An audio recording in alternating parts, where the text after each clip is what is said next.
one was WrestleMania Goes Hollywood, which included a lot of film references, and for some reason a sumo wrestler, Akebono, made his first appearance in WWE about 3 days before WrestleMania, where he accepted Big Show's challenge for a sumo match. I can't remember whatever prompted Big Show to ask for a non-WWE style wrestling match at the biggest WWE wrestling event of the year, or who was legitimately interested in seeing it. In typical Big Show fashion, he lost at WrestleMania yet again, and this segment was so bad the only thing we have to remember is the unflattering physique of both men completely spilling out of their sumo thongs. Number 14 is Kid Rock's performance at WrestleMania 25. Music acts that aren't the national anthem are almost always crap at WrestleMania, and Kid Rock might solidify why that is. The official theme songs were Shoot to Thrill and War Machine by AC/DC, and as expensive as it would be, wouldn't it make sense to have them perform? Needing an absolutely stacked band, DJ, and backup singers to hide his lack of talent and stage presence, Kid cycled through some hits, well, if it was 1999, like Ba with a Ba in between camera shots of a crowd who wasn't moving, and just wanted him to leave. Not like I'm ever vocal about giving the Divas more time to wrestle, but this performance lasted about twice as long as the entire 25-woman Battle Royal. Picture that. Number 13, the Miller Lite Catfight Girls at WrestleMania 19. I know this is bound to get some comments similar to my other video, such as, "Are you gay, bro? Hot women rolling around on a bed is so fucking epic." But it was an extremely pointless segment with Tori Wilson, Stacy Keibler, and two other women having a lame pillow fight and pulling Jonathan Coachman's pants down. Sounds more like softcore porn. The tag team title match was actually left off the card in favor of this, and I bet Stone Cold got a lot more sales for Miller Lite and he didn't have to show off his own ass on TV. Number 12, Undertaker hangs Big Boss Man at WrestleMania 15. Although the match quality has really gone down the toilet since Hell in a Cell was turned into an annual pay-per-view, the Undertaker vs Big Boss Man Hell in a Cell match at WrestleMania 15 could possibly be named the worst of all time. Younger fans may have been expecting something similar to King of the Ring 1998, that Cell match that took place less than a year prior to this one, but they must have overlooked the fact that Big Boss Man was pretty boring and definitely wasn't going to be taking any bumps. Undertaker won after a short while that still felt like eternity, and then he hung Boss Man from a rope around his neck that was tied to the cage and had the cell raised up to the ceiling. Lawler's goofy, high-pitched voice yelling, "Bah! Get him down!" at half volume while Michael Cole asked over and over, "Is it symbolic? Is it symbolic? You have to wonder, is it symbolic?" did very little to make it look like a man wasn't being murdered live on pay-per-view. For those of you who were kids when you saw this moment, do let me know if you thought it was real at the time. Number 11, Triple H vs Randy Orton at WrestleMania 25. My interest in wrestling was really declining at this time and it had nothing to do with growing up. The show was utter crap. I do remember looking forward to Triple H and Orton at WrestleMania because the build was quite interesting. Orton handcuffed Triple H to the ring and made out with Stephanie while she was passed out, and Triple H responded by breaking into Orton's house and smashing shit. When a feud gets this intense, isn't some kind of stipulation match in order?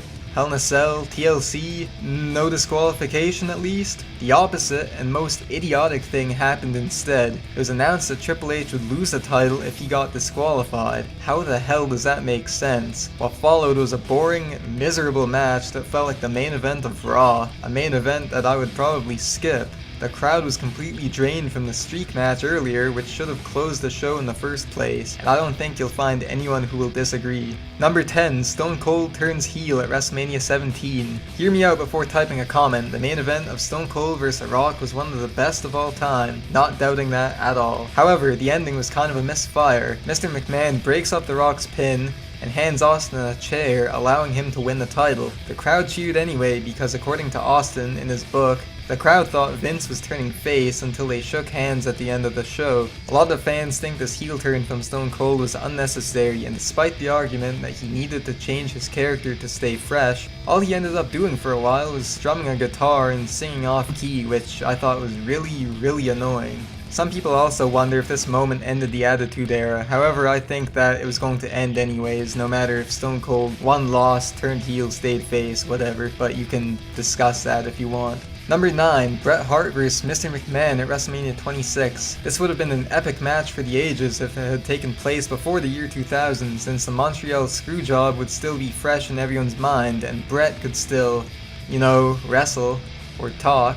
For those of you who weren't aware, Goldberg kicked him in the head during a match, and the concussion made him retire. Like WWE is known to do, they heavily relied on the past in order to get fans to buy WrestleMania 26, and they used Bret's renewed forgiveness towards the company on a match with Vince. Believe it or not, the 64-year-old McMahon was not the weak link of the match. He's actually had several entertaining WrestleMania matches, filled with gimmicks and weapons, but still very fun to watch. The whole idea was incredibly limited since Bret can't wrestle anymore, and he had to rely on a steel chair to the back, remember no shots to the head, a lot of punching and standing around doing nothing while a bunch of his family members got involved. Very boring, don't watch this match. Number 8, Undertaker vs. Giant Gonzalez at WrestleMania 9. For the decade that Undertaker's winning streak at WrestleMania was hyped up to be a big deal, there was a whole 10 years of garbage like this. If you think Undertaker is a large man, Giant Gonzalez was almost a whole foot taller at 7'7". This is a prime example of big man vs big man matches being terrible, since Gonzalez may have sucked in the ring even worse than the Great Khali. 7 minutes felt like an hour, and the majority of the match was based on, can the Undertaker knock the big guy down, which never makes for compelling TV. The grand finish was one of the largest men in the world having to get himself disqualified by smothering Undertaker in a rag soaked in chloroform. Yes, the illustrious streak includes a victory by getting himself knocked out. After such a lame match, wouldn't you think Vince would stop pairing Undertaker against huge guys who could barely wrestle? Well, the next WrestleMania match he had was against King Kong Bundy. The one after that was against Diesel, and the one after that was Psycho Sid. Don't let modern WWE lore fool you, the streak was filled with junk until about 2001. Number 7, Twice in a Lifetime at WrestleMania 29. The day after WrestleMania 27 in 2011, it was already announced that The Rock would face John Cena in a once-in-a-lifetime match at next year's show. The match itself turned out to be nothing special at all, but it was fine, I guess. WWE soon threw out the once-in-a-lifetime slogan because 2013's main event was the same thing, this time for the WWE Championship. Cena spent months saying, "Rock didn't beat me, I beat me," which annoyed a lot of the audience because he can never sell a loss or admit that somebody was better than him on one night without some kind of asterisk attached. 2012 was supposedly his worst year ever as a result of the loss, although he main evented several pay-per-views and won the Money in the Bank contract. You can already see the writing on the wall here, and just as predicted, Cena won the Royal Rumble and was headed to WrestleMania to get his win back against The Rock. That's exactly what happened, and he stood tall amid a flurry of vocal hatred mixed with silent disappointment. 20 plus minutes of trading signature moves and false finishes? No thanks. Number 6. WrestleMania 27 is often described as one of the worst manias in recent memory, with much of the card being disappointing from top to bottom. What stands out the most is Michael Cole vs Jerry Lawler. I have to admit, I actually found heel Michael Cole and his coal mine announce booth to be kinda funny. That doesn't excuse the actual feud from sucking, and a match between two announcers going on for quite a while, with the entrances, match, and other segments taking up about half an hour. This clusterfuck match had Stone Cold as the referee, who repeatedly got involved with Jack Swagger, who was in Cole's corner. Lawler originally won the match via submission, but the anonymous Raw GM, remember that, reversed the decision and said Michael Cole won the match by disqualification. Nobody liked this storyline, the crowd was dead during the match, and what's even worse is they had a horrible Kiss My Foot match at the Over the Limit pay-per-view, as if people's interest wouldn't be even lower by then. Number 5, Mr. T vs Roddy Piper in a boxing match at WrestleMania 2. The first WrestleMania was a big success and gave WWF a lot of crossover appeal, with appearances from Cyndi Lauper, Muhammad Ali, and a huge main event with Hulk Hogan and Mr. T versus Paul Orndorff and Roddy Piper. A year later, it had gotten out that Piper actually hated Mr. T because he was a celebrity main eventing a wrestling show despite being a terrible wrestler. Does that mean he's going to train to become a wrestler and have a match with Piper, or will Roddy take acting classes and challenge Mr. T to an improv contest in the ring? That would actually make more sense than the boxing match they had, and it seems to be a WrestleMania moment that isn't mentioned very much. The match didn't even end decisively, as Roddy disqualified himself during the 4th round for body slamming Mr. T. Number 4, Hulk Hogan winning the World Championship in an unscheduled title match at WrestleMania 9.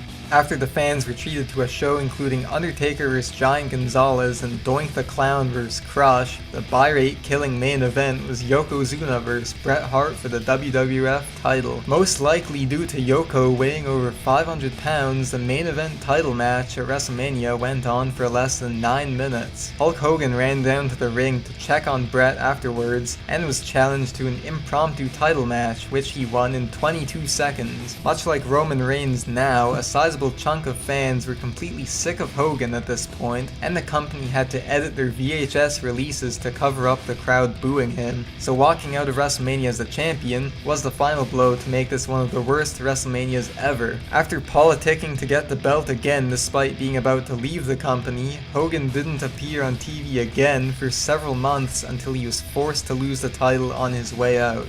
Number 3, Brock Lesnar vs Goldberg at WrestleMania 20. The phrase dream match may be a bit of a stretch, but in the early 2000s, Brock vs Goldberg sounded like a pretty good match to see happen. When you know one guy's contract is running out, it can make for a pretty boring match because it's rather obvious he's going to lose. When both guys are about to leave the company, the fans won't be too happy. Most of Madison Square Garden knew that Lesnar and Goldberg were having their final night in the company, at least at the time in Brock's case, and whether the audience thought they were being betrayed or knew that the feud would have no real payoff, they let their displeasure be heard. At one point, most of the crowd was paying more attention to a fan acting like Hulk Hogan than the actual match.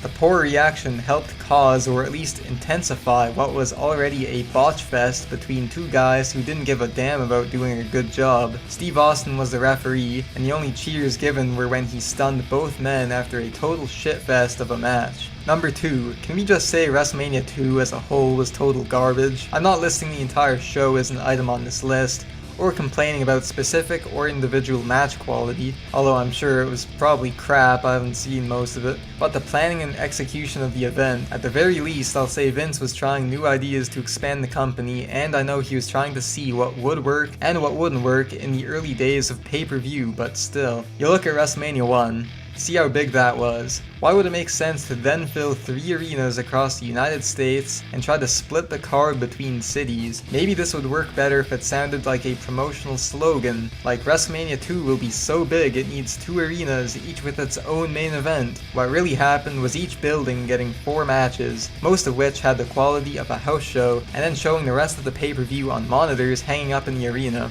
Imagine buying front row tickets to the Chicago portion of WrestleMania 2 and getting a main event of a tag team title match and a battle royal filled with NFL players before having to watch the real main event of Hulk Hogan vs King Kong Bundy in a cage match on a TV screen while you're sitting in a giant arena. To make things even worse, this was the only WrestleMania out of all 31 so far to take place on a Monday, when everyone has to plan the show around work and school. What the hell were they thinking? Before I get to number 1, please hit the like button down below and subscribe to my channel for more videos. I do them pretty often, not just about wrestling though, so keep that in mind. Don't comment, "Do more wrestling," because I do other shit. With that in mind, number 1. Lawrence Taylor main eventing WrestleMania 11. Do you know who Lawrence Taylor is? Probably not. Celebrity matches are clearly not for the fans' enjoyment, but to desperately try to attract new fans by pandering to pop culture. There have been some decent celebrity angles, such as Floyd Mayweather, but was Lawrence Taylor really that big of a name in comparison? Looking at the company's numbers for 1995, I don't think he brought in a single new viewer. If a non-wrestler is going to main event a wrestling show, wouldn't you think his opponent would be a top guy and not Bam Bam Bigelow? This filth closed out WrestleMania 11, despite the card also having Shawn Michaels vs Diesel for the world title, and as you can expect, Lawrence Taylor couldn't wrestle at all. One of the only moves he could do was a forearm smash, and after what looked like a botched powerbomb attempt, a flying forearm smash was all it took to put away Bam Bam, who had been wrestling for about 10 years at that point. Great way to make him look tough for the future, am I right? To everyone on the outside who doesn't watch wrestling, they would then assume that Bam Bam Bigelow is the best wrestler in the company for being in the main event, wouldn't you think? These people would have heard that a fucking football player with no training just beat the best wrestler at the biggest show of the year. It makes the whole roster sound like wimps. You damn sure wouldn't be seeing wrestlers at the Super